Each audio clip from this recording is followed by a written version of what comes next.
Le Parc d'Olin vous présente le week-end sportif. Et tout d'abord à l'honneur le football avec la Ligue 1 et une lourde défaite pour le LOSC ce week-end. Aïe aïe aïe, un coup d'arrêt pour nos Lillois qui se sont inclinés à Montpellier samedi après-midi, 3-0. La première mi-temps fut plus ou moins équilibrée, assez correcte, mais la suite fut forcément beaucoup plus décevante. Une deuxième période totalement dominée par les Montpelliérains et deuxième période durant laquelle les Lillois semblaient n'avoir aucune solution. Alors c'est clairement cette saison le lot de Lille, en tout cas depuis l'arrivée de Frédéric Antonetti. Les Lillois enchaînent une bonne série et puis ils subissent toujours un coup d'arrêt, souvent d'ailleurs face à des équipes bien moins bien classées. Après 3 victoires au mois de décembre, suite à l'arrivée d'Antonetti, eh bien, on avait eu un triste 1 but partout contre Toulouse, c'était le 19 décembre. Ensuite, les Lillois ont réalisé plutôt un bon mois de janvier et puis sont tombés lourdement contre l'équipe de Troyes à domicile, 3-1. Et puis là, ils étaient vraiment bien repartis de l'avant, ils ont tenu tête contre le PSG, ils ont battu Lyon qui vient de battre le PSG, c'est dire la performance qui était celle des Dogs lors du match précédent. Et puis là, ils tombent lourdement contre Montpellier, une défaite 3-0 là-bas à l'extérieur. Les Dogs, la question est la suivante, les Dogs auraient-ils du mal à se motiver face à des équipes, face à des formations un peu plus modestes, Rappelons-nous que les Lillois avaient été très décevants en Coupe de France face aux modestes amateurs de Trélissac.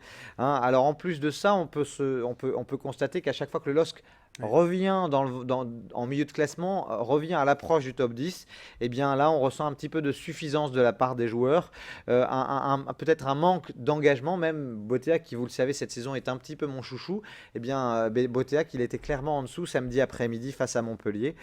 Et puis que dire de la défense, je ne cesse de le répéter depuis quelques semaines, c'est la force de Lille, deuxième meilleure défense du championnat de Ligue 1 derrière le PSG. Et bien là, la défense lilloise était clairement aux abonnés absents, puisque Lille a encaissé 3 buts samedi après-midi. C'est plus que lors des 5 dernières rencontres de Ligue 1. Donc, d'un point de vue comptable, cette défaite renvoie les Lillois à la 15e place de Ligue 1. Il demeure quand même avec 6 points d'avance sur Ajaccio qui est le premier relégable, mais tout doucement, le top 5 s'éloigne. Anthony a même déclaré à l'issue de cette rencontre qu'ils avaient peut-être raté une occasion de terminer la saison avec un classement à un chiffre. Donc voilà, la suite le dira. Alors, les 2 matchs qui arrivent, là, c'est encore des matchs face à des équipes pas très bien classées, ou en tout cas dans le ventre mou du classement. Donc on va voir si le LOSC va savoir nous faire mentir, s'il va savoir briller face aux petites équipes pour enfin décoller. C'est vrai que ce qui peut être un peu l'avantage du LOSC qui peut les sauver, c'est que le championnat est finalement très serré, donc ça peut aller très vite dans un sens, mais dans l'autre également, ouais. À surveiller tout de même le bas du classement pour Lille. Justement, le bas du classement, on en parle avec la Ligue 2 et Valenciennes. Ouais, Valenciennes qui recevait l'équipe de Sochaux, la modeste équipe de Sochaux qui est en difficulté cette saison, encore plus que les Valenciennois. Et puis Valenciennes, chaque fois, a été menée au score, a couru après le score.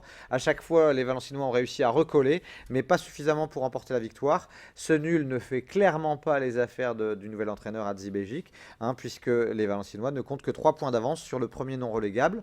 Un petit carton rouge aussi, parce que Valenciennes en ce moment est en difficulté. Valenciennes a besoin de points et Valenciennes a aussi besoin de ses supporters. Et bien dans un stade du Hainaut qui peut accueillir près de 25 600 places, il n'y avait que 6 500 supporters vendredi soir. C'est un petit peu décevant.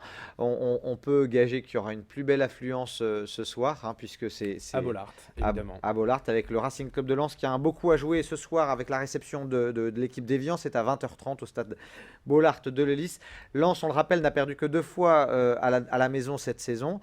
Une victoire et le Racing reviendrait à 5 points du podium. À noter au niveau des coulisses que la deuxième offre de Grégory Maquet n'a obtenu aucune suite de la part d'Hafiz Mamadov. Du coup, il s'est retiré du projet. On ne voit pas bien où va le Racing Club de Lens, mais en tout cas, il avance dans le flou, ça c'est une certitude. C'est vrai que tous les projets finalement capotent les uns après les autres. On espère quand même pour les Lensois et leurs supporters que cela ira bien d'ici les prochaines semaines. Je vous le disais en titre, après le football, le basket, Guillaume. Une journée difficile pour le basket régional, en tout cas pour certaines équipes. D'abord le BCM en Pro A, qui malgré une très bonne entame, ils ont emporté le premier quart-temps 27-15. Et bien ensuite les débats se sont équilibrés et puis un dernier quart-temps totalement catastrophique avec 25-10 et au final du coup une défaite 85-80. Alors certes, certes, Albici, le meneur phare du BCM, n'était pas là, mais enfin quand même, face à Orléans, on pensait que Gravelines, qui réalise une belle saison, pourrait s'en sortir. Eh bien, ça n'a pas été le cas. Donc, fort heureusement, le BCM est toujours 3e, mais commence à prendre un peu de retard sur Monaco et puis sur Le Mans. En Pro B aussi avec le derby. Alors le derby qui a commencé à enterrer le Basket Club d'Orchy. C'était un derby durant lequel Orchy recevait Lille. C'est Lille qui l'a emporté 74-64. Décidément, il manque un supplément d'âme à cette équipe d'Orchy parce qu'il y a du talent.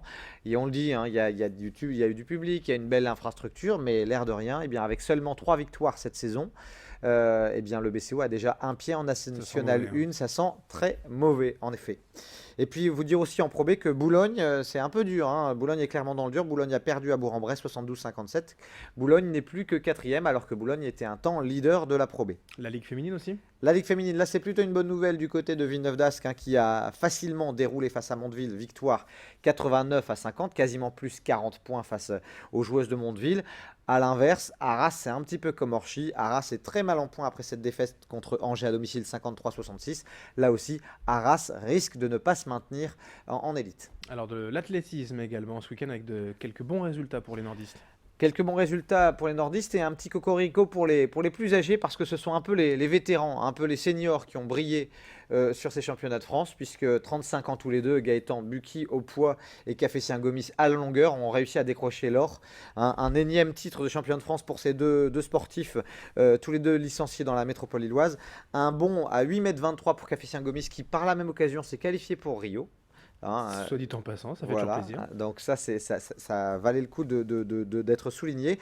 Et puis Gaëtan Bucky n'a pas décroché lui sa qualification pour Rio, mais par contre il a fait un beau jet à 19,30 m qui lui a permis d'être à nouveau champion de France. Allez, quelques dernières infos pour terminer en bref. On commence par du rugby et cette défaite des rugbymen lillois, hein, à Saint-Médard, 15-11, rien ne va plus pour le LMR, hein, qui a été un temps lui aussi leader de Fédéral 1 et puis là ça rentre un petit peu dans le rang. Alors on peut imaginer que c'est quand même difficile de se motiver depuis qu'on a appris cette décision que, quels que soient les résultats sportifs, le LMR ne pourrait à nouveau pas accéder à la Pro D2. Mais enfin, il n'empêche que face à Saint-Médard, on voyait bien les Lillois s'imposer. Ça n'a pas été le cas dans un match un petit peu à couteau tiré. Et puis, un petit mot de waterpolo pour vous dire que là aussi, l'exploit n'a pas eu lieu, hein, entre les enfants de Neptune, hein, les joueurs de waterpolo de Lille, face à Marseille qui est leader invaincu.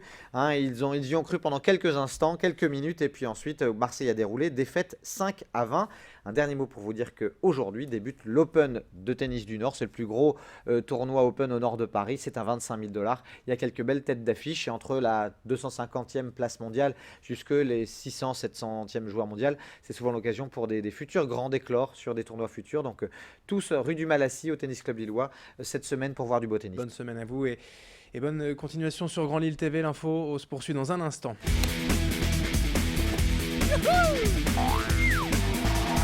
Le Parc d'Olin, destination nature et sensations, vous a présenté le Week-end sportif.